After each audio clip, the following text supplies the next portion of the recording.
Decades after his passing, Pablo Emilio Escobar, one of the most dangerous drug lords to have ever lived, continues to dominate headlines. Day after day, new pieces of information about the life that he lived, the ruthless nature of his crimes, and the manner in which he died come to light, leaving onlookers with piles of unanswered questions. For many people, the question at the top of the pile is, how exactly did the king of cocaine die? In today's video, I will be revealing the mysterious details surrounding how Pablo Escobar was killed 40 years ago, as his family confirms the rumors. Escobar Jr. speaks up. According to official reports, Pablo Escobar lost his life in a shootout with law enforcement in his hometown of Medellin on December 2, 1993. But if that's the case, why then are there speculations about him committing suicide? The answer to this question lies with his family. The talks about Pablo killing himself began to gain ground when his son Sebastian Marroquin, formerly known as Juan Pablo Escobar, came out to say that his father committed suicide. He based his belief on the fact that he knew his dad well enough and knew what his father was capable of. Sebastian has stated in many interviews that his father committed suicide to avoid being arrested and extradited to the United States. The fact that the suicide narrative was started by Sebastian, who has blood ties to Pablo, has brought significant attention to it, with many people even agreeing with him. This isn't much of a surprise because he was, after all, Pablo's son. The fact that Sebastian and Pablo had a very close relationship only serves to strengthen Sebastian's claims. Although Pablo was a drug lord, a womanizer, and ruthless criminal, his family got to experience a different side of him.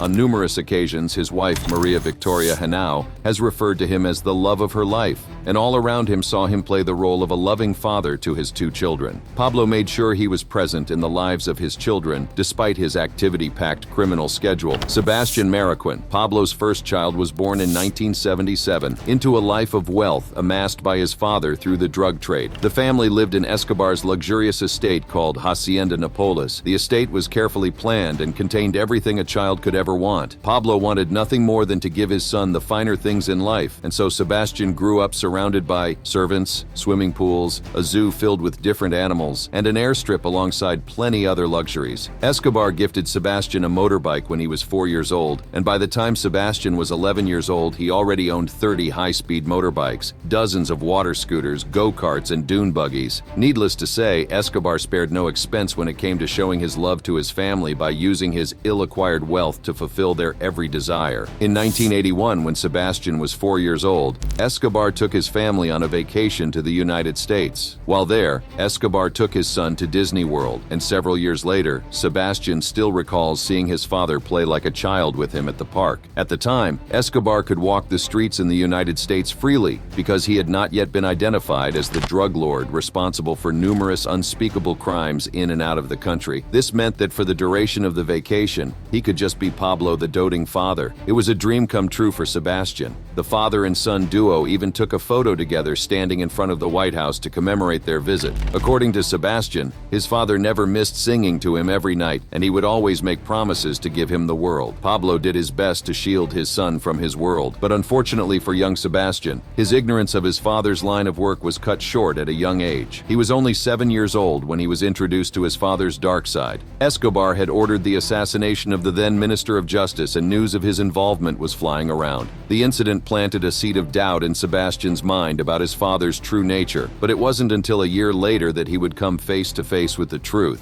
Escobar gave his son a proper education about the drug business when he was just 8 years old. Escobar put out all the different kinds of drugs on a table and taught his son the effects of his drug on the users. By the time Sebastian was 9, Escobar took him to the cocaine factory and gave him a tour of the place. It might have been detrimental and perhaps unwise for Escobar to introduce his son to his line of business at that age, but the drug lord was doing it for a reason. Years later, Sebastian revealed that his father showed him the different drugs and how they are made in an attempt to sound a warning to him to stay away from the drug trade. Although he was a known criminal, Escobar loved his son so much that he didn't wish for him to follow in his footsteps and never compelled him to help run his drug empire. He instead encouraged his son to take up a legal profession. Sebastian has stated that his father offered to give him the best hospital if he ever decided to become a doctor. Eventually, Sebastian heeded his father's warning and grew into a responsible young man. He recalled that he and his mother begged Escobar on several occasions to abandon his criminal lifestyle. It was saddening that all their pleas fell on deaf ears because it proved that Escobar loved his violent ways and was not willing to change. With the kind of wickedness they they portray, it is normal for people to think that drug lords use the ruthlessness they display in business to rule their families. However, that is not always the case, as many drug lords have had good relationships with their children. It is actually pretty common to see drug lords leave their iron fists outside and go home to be loving fathers to their children, especially their sons. This sort of relationship has been observed in well-known drug lord and Sinaloa cartel leader El Chapo with his sons. During his time as a free man, El Chapo fathered several children from more than one woman, but the world has only gotten to know his 5 sons. Edgar, Ivan, Jesus Alfredo, Joaquin Jr., and Ovidio were born into luxury and had all they ever wanted. Some of them grew up to become social media celebrities who were known for showcasing their wealth on the internet. They posted pictures of their pet tigers, exotic cars, and gold-plated guns to Instagram and Twitter. In the eyes of the public, the boys, popularly called Los Chapitos, were nothing but spoiled brats who had little to no information about their father's business. But that wasn't the case, as it turned out that El Chapo had been grooming them behind the scenes. In 2001, when El Chapo escaped from prison, the boys decided it was time to abandon their antics and face the family's crime empire squarely. As the first son of the family, Edgar took up the responsibility and started to build his own list of contacts and source his own deals. A few years later, Edgar was killed in a shootout between 2 factions of the Sinaloa cartel that were at war. After his death, the remaining brothers worked hard to fill his shoes and soon became prominent members of the cartel. By the time El Chapo was finally arrested and extradited in 2016, he knew that his boys had mastered the business and were capable of holding the fort in his absence, so he put them in charge of the cartel. Chapo's decision was not accepted by some members of the cartel, and this eventually led to a power tussle. Being raised by one of the world's most wanted criminals, Los Chapitos turned out to be exactly like their father, violent and smart businessmen capable of doing all it takes to remain at the top of the drug market. Another drug lord who showed love for his son is Chicago outfits leader Al Capone. There are some controversies surrounding the birth of his son, as some people believe he was not the biological father of the boy. This group believes that Capone was impotent following a syphilis infection that he contracted from a sex worker and therefore couldn't have fathered a son. Whatever the case, Al Capone regarded Albert Francis Capone, aka Sonny Capone, as his son and loved him with all his heart. Capone was willing to go above and beyond for his only child. In one incident, Sonny developed an infection as a child, and Capone did all it would to see that his son was healed. When doctors in Chicago confirmed that Sonny would end up deaf after the treatment, Al Capone was not ready to accept the diagnosis. The drug lord decided to reach out to a doctor in New York who he offered $100,000 to treat his son. The doctor did his best and was able to salvage Sonny's hearing, but only charged $1,000 for the service. Although Al Capone was in New York to treat his son, he made sure the trip didn't go to waste. He used his extra time to meet up with another mobster to talk shop. Unlike El Chapo, Al Capone made sure that his son didn't get involved in any of his shady businesses. In fact, he encouraged his son to go to school, get a degree, and lead a good life. In his school application form, Sonny claimed that his father was retired while his father was in prison for tax evasion. The father and son pair loved each other and remained close despite Al Capone being in prison. The distance didn't stop their relationship, as the two were known to exchange letters. Outside prison walls, Sonny was haunted by his father's name for the longest time, and at some point decided to change his name to Albert Francis Brown. He lived the rest of his life as a regular man and didn't have to live in the shadow of his father until he died in 2004. Drug lords may be ruthless to the world, but when it comes to families, most of them are soft and have great relationships with their children. Escobar showed his affection for his children in whatever way he could. Sebastian and his father had a very close relationship, although he had seen his father in 2 different lights. One of the many things Escobar taught his son was the various ways one could kill themselves. Sebastian revealed that his father often told him of the best ways to commit suicide, and these lessons always occurred every time they were on the run or hiding from enemies and the authorities. Sebastian said the reason his father gave him those lessons was because Escobar believed it was better for him to die by his own hands than by the hands of his enemies. Escobar and the Medellin cartel were enemies of the Cali cartel, who were often after his life. He knew that if he ever got captured by the cartel, he would face ruthless torture and was always prepared to take his own life if it ever got to that. According to his son, Escobar was also willing to kill himself to evade getting captured by the authorities because he knew he would be extradited to the United States. For most of his career, Escobar fought the Colombian government against extradition of drug lords. His motivation for doing so may have been his prior knowledge of the harrowing experiences extradited foreigners face in American prisons. Sebastian knew all of his father's principles and the reasons behind them, which is why when the autopsy results showed that Escobar died due to a fatal gunshot into the head, Sebastian confirmed his belief that his father committed suicide. In his book, Pablo Escobar, My Father, Sebastian talks about the situations around his father's death. He talks about a picture taken immediately after he kicked the bucket, Escobar's body is lying limp and his Glock is sitting in its holster. However, his Sig Sauer was on the floor beside the body and looked like it had just been fired. Escobar was about to be arrested by the search block, a special task force created to hunt him down. He tried to escape, but it was too late. Sebastian believes that his father pulled the trigger to evade capture and eventual extradition. Although Escobar's death was credited to the search block, many people who have listened to Sebastian agree with his theory because of his relationship with his father. Escobar's death on the rooftop of a house in Colombia seemed like a prophecy come true. Those who knew the drug lord knew that he often said a grave in Colombia is better than a prison in America. A prison in America. Escobar understood the gravity of his crimes and knew he would have to pay dearly for them if he were to be caught and extradited to the United States. He dreaded life in an American prison so much that he made it abundantly clear to all that he would prefer to be in a grave in Colombia than a captive in a foreign country. This very much confirmed that Escobar would easily choose death than be imprisoned in America, if it ever came to that. While at first glance, this may sound like an irrational fear, a close look at the fate that might have befallen him if he was indeed extradited will show that Escobar actually may have been onto something, judging by the experiences of other drug lords who have been imprisoned in America. It was no news to Escobar that drug lords who were caught were sent to the worst kinds of prison. For example, Miguel Angel Felix Gallardo, the leader of the Guadalajara cartel, was arrested in 1989 and sent to the Altiplano maximum security prison in Mexico. Escobar also knew that a supermax prison in Mexico does not compare to one in America, and he could never see himself going through the hellish conditions found in American prisons. In his heydays, Escobar was not just a businessman who peddled drugs for wealth, he was also a ruthless man who desired power in all ramifications. He was responsible for the deaths of hundreds of people, including government officials, police officers, and judges. He was also behind an airplane bombing that claimed the lives of 107 passengers on board. By the mid-1980s, Escobar became the main source of the drugs smuggled into the United States from Colombia. He had a daily output of 15 tons of cocaine that was put out on the streets of America. It is interesting to note that Escobar's rap sheet has often been likened to that of Sinaloa cartel's El Chapo, who is currently serving a life sentence in one of the most secure prisons in America. Under El Chapo's leadership, the Sinaloa cartel produced cocaine, methamphetamine, marijuana, and heroin in large quantities to be distributed in the United States and Europe. While Escobar smuggled his drugs using planes, Chapo devised a means of smuggling through extensive underground tunnel networks. The Sinaloa cartel was known for building tunnels close to country borders, which enabled them to move drugs without being seen. At the peak of his career, El Chapo's net worth was nearly $1 billion,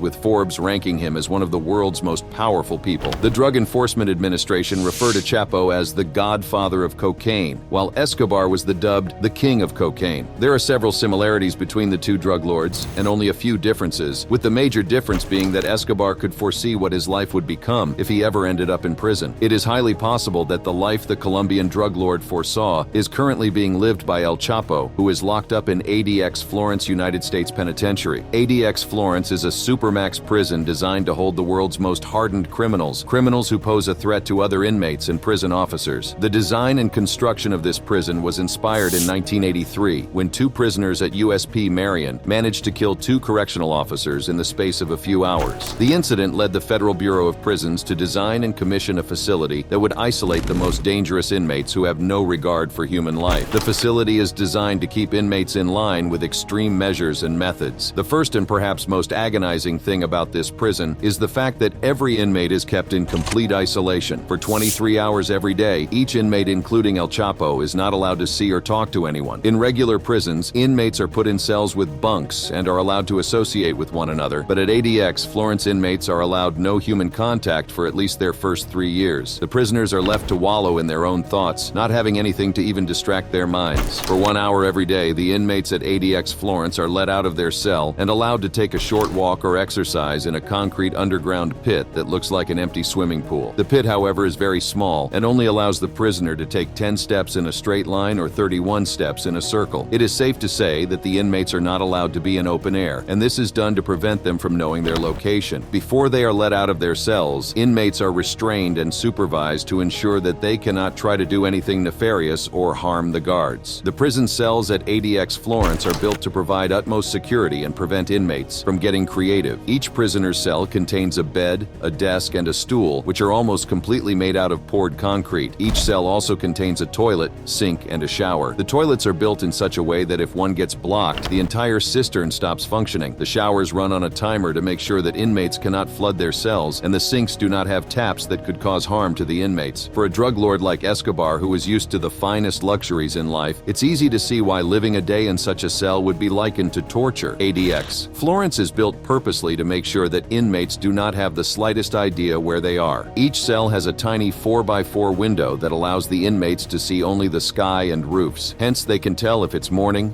afternoon, or night, but they don't know what their surroundings look like. This is done so that inmates cannot plan an escape from the prison. El Chapo managed to escape from 2 prisons in Mexico with the help of cartel members who knew where he was and how to get him out. It is now impossible for El Chapo to break out of the ADX prison because, for one, he doesn't know his location, and secondly, the prison security is top-notch. For the purpose of completely minimizing contact between inmates, the prison does not have a general mess hall. Each inmate gets 3 meals per day. Correctional officers deliver the food through a small latch on the cell doors. So not only do the prisoners have to deal with isolation, they also have to eat meals alone. There are tons of reasons why El Chapo and other criminals sentenced to serve time in ADX Florence will find it almost impossible to escape from ADX Florence. The first of these reasons is that the security measures put in place are nearly foolproof. The whole prison is filled with a multitude of motion detectors and cameras. The motion detectors would pick up any irregular motions and alert prison guards. The prison has 1,400 steel doors that are remote controlled.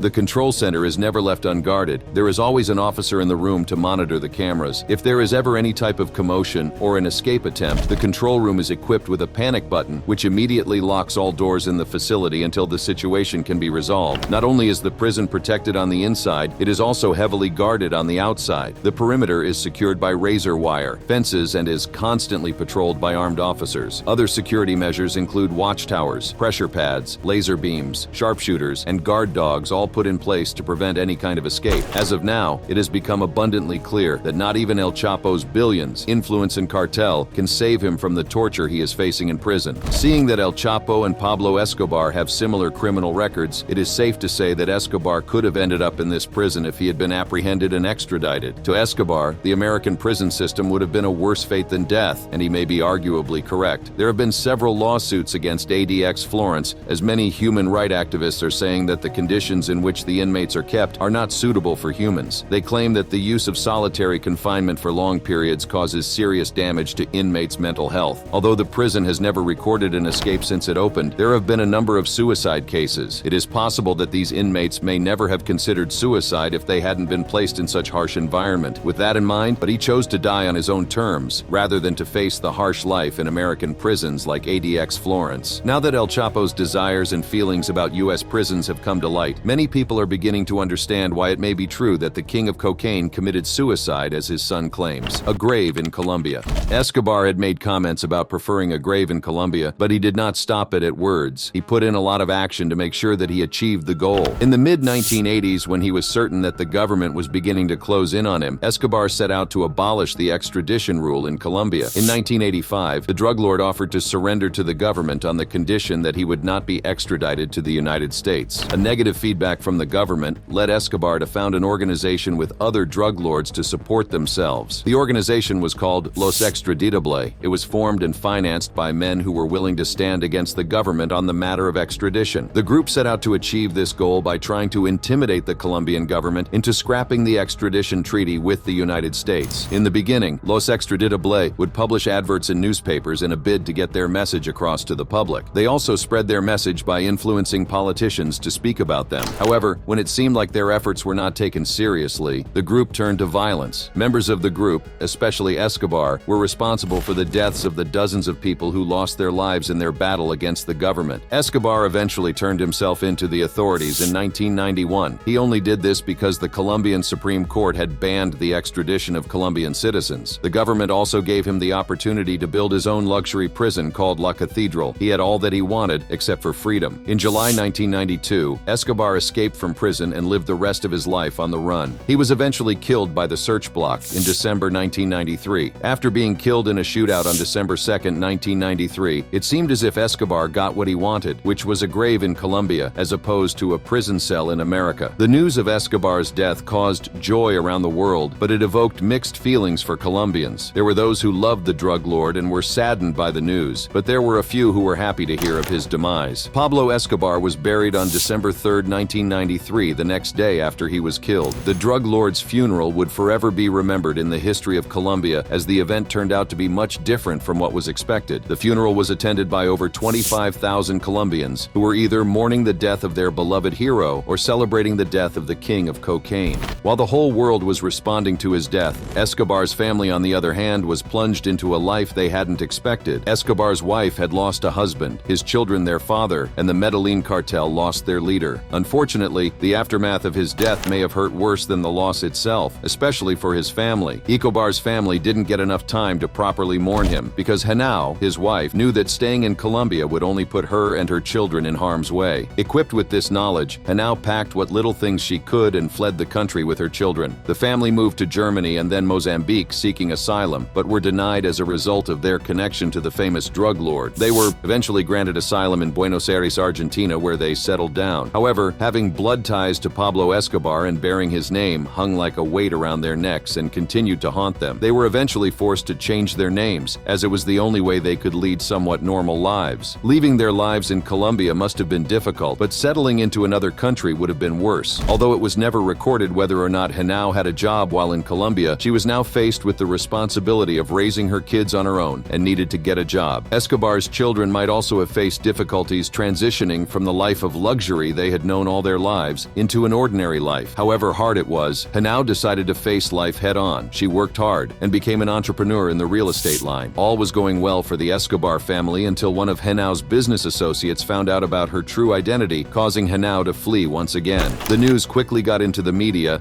and Henao was found. She had to spend 18 months in jail while the authorities carried out an investigation into her finances and its sources. After several months in jail, Henao was released because the authorities were unable to trace her finances back to any kind of illegal activities. Upon her release, Henao explained to the press that she had been arrested because of her true identity and not her involvement in any kind of crime. After the incident, Henao chose to go back to the normal life she was building for herself, and for nearly 2 decades, she did her best to avoid the spotlight. In June 2018, Henao and her son Sebastian were accused of money laundering by the Argentine federal judge. They were allegedly laundering money for 2 Colombian drug traffickers. It is uncertain if these accusations were true, but the judge signed that their assets worth about $1 million each be seized. Although the family had changed their name and tried hard to remain hidden, the Escobar name and the crimes of the patriarch still found a way to haunt them from time to time. In recent years, Henao has willingly stepped into the spotlight, dating as far back as when she released her books, Mrs. Escobar, My Life with Pablo, and Pablo and Me, My Life with Escobar. Henao's books help the public understand her relationship with her husband from start to finish. It also explains why she chose to remain with the drug lord amidst his criminal lifestyle and his infidelity. To date, not much is known about Escobar's daughter, Manuela, but the world has heard the stories of Maria Henao and that of Sebastian, who has written books, made documentaries, and granted several interviews. Escobar's death had a huge effect on his family, but they were not the only ones that faced it. The Medellin cartel also suffered from his demise. Escobar's death left a power vacuum in the Medellin cartel, which became detrimental to the cartel's existence. Without his leadership, the cartel's operations began to decrease, which gave their longtime rival, the Cali cartel, the opening to take command of their turf. The Cali cartel seized the opportunity to expand and become stronger. Facing fire from both the government and the Cali cartel, it was only a matter of time before the Medellin cartel came crashing down. Shortly after Escobar's death, the Medellin cartel crumbled, and the Cali cartel took over their position on the drug market, eventually becoming the highest distributors of cocaine in Colombia. Till date, there are still people who see Escobar as a saint and as a Robin Hood figure in Colombia, especially those from Medellin. The reason behind this thought process and respect for Escobar was brought about by the fact that he was particularly concerned with the poor people in the city. Those who encountered him all testified that he paid his workers well enough to help them lead better lives. Escobar spent millions working in the poorest neighborhoods in Medellin. He provided basic amenities like schools, hospitals, football stadiums, and churches, and was loved for his philanthropy. He became a well-known figure in Medellin, especially after he built housing complexes for the poor and homeless. Escobar was seen as some sort of Robin Hood because he used his ill-gotten wealth to cater to the poor. However, at the time of his death, some people had begun to see Escobar for all the bloodshed he caused in his lifetime. The city of Medellin still holds a lot of memories of the drug lord, and he remains Colombia's most famous citizen, but the topic on whether Escobar was actually a Robin Hood or a villain will forever remain up for debate. In February 2019, the authorities in Medellin demolished Escobar's 6-story apartment complex in the El Poblado neighborhood. Some believe that Escobar Escobar would spend his time there planning various attacks on the government. The building had not been in use since 1988 after the Cali cartel detonated a bomb in it. Despite being a shadow of what it once was, the building had become a famous tourist attraction center, but the city's mayor decided to demolish the structure and replace it with a park. The park would be in honor of the thousands of victims that died at the hands of Escobar and the Medellin cartel. The authorities hoped that the new park would show that the city's history has moved on from Pablo Escobar and has more than the history of his violence to offer. Pablo Escobar's death will forever remain an unsolved mystery, as the facts surrounding the event are controversial and cannot be verified. Whatever the case, Escobar lived his life on his terms and died his preferred way. The alleged suicide narrative is not the only interesting facts about Pablo Escobar's life that have surfaced after his death. Check out this next video to find out more.